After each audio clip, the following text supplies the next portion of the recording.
Man Cave is a fatherhood initiative in partnership with the Greater Phoenix Urban League, the City of Phoenix, and My Brother's Keeper. It helps fathers strengthen relationships with their families. Marion Hill is Man Cave's project director and program facilitator. He joins us now. Welcome to Arizona Horizon. Good to have you here. Oh, thanks for having me.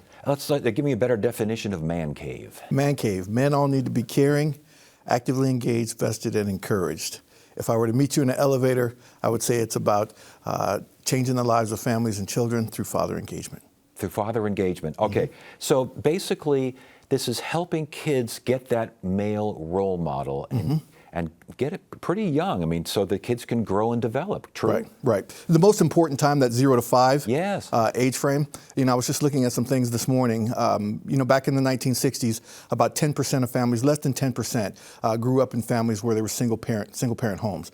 If you look at today, it's about 40 to 45% growing up in single parent homes. That's without the father, the biological father, in the home. When you think about the number of children that we call insecurely attached, that number is about 45%. It's interesting that it kind of runs in correlation yes. with fatherlessness. So helping dads, helping role models succeed with services and these sorts of things.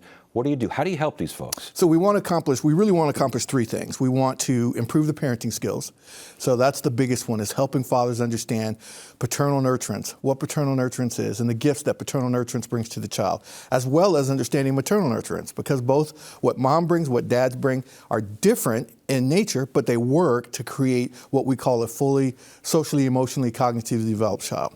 So we want to make sure their parenting skills are on point. We also want to make sure that we offer opportunities where we create healthy marriages. So we also spend time in how do we do a better job in communication? How do we do a better job in what we call bi-strategic parenting, so that we make sure that both parents are on the same page when it comes to raising their kids? And then the other thing is economic mobility, giving them the opportunity and providing resources where they can find other employment that allows them to be able to get over the hurdle of saying, look, I have to spend a lot of time working in order to bring a salary into the home.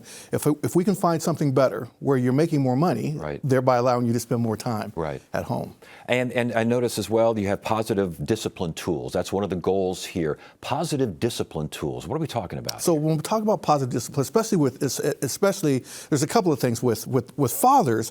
One, we're talking about what we call healthy masculinity. So really, what should you be as a father and as a role model?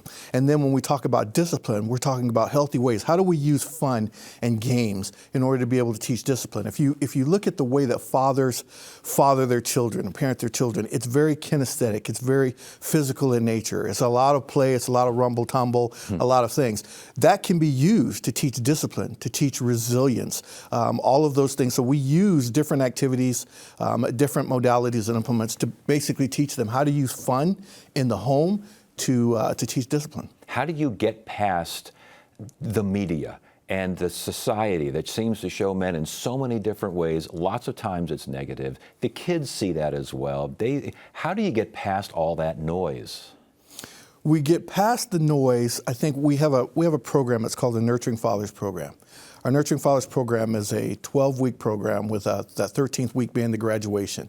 And really, it's an opportunity for us to come together with men in a safe, transparent environment, confidential environment, where we begin having conversations around, this is what society says that we're supposed to be. This is who society thinks that we're supposed to be as fathers.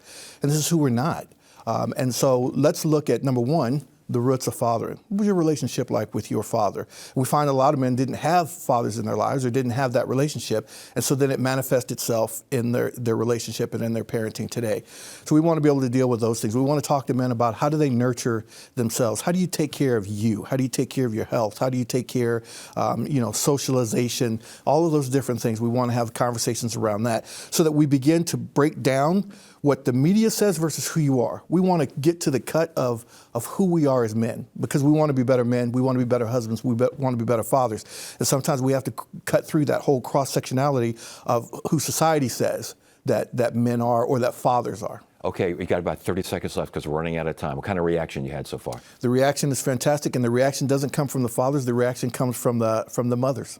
The mothers. Yes. Yeah, I thought you were going to say the kids. No, the reaction comes from the mothers. Yeah, Yeah, but- we get responses all the time just saying the impact that they're going through this programming has made in the relationship with the children and the relationship with the spouse. Well, congratulations on this. This sounds like a very rewarding thing to do. Thank you for joining us, and thanks for sharing it. We appreciate it. Yeah, thanks for having me. All right.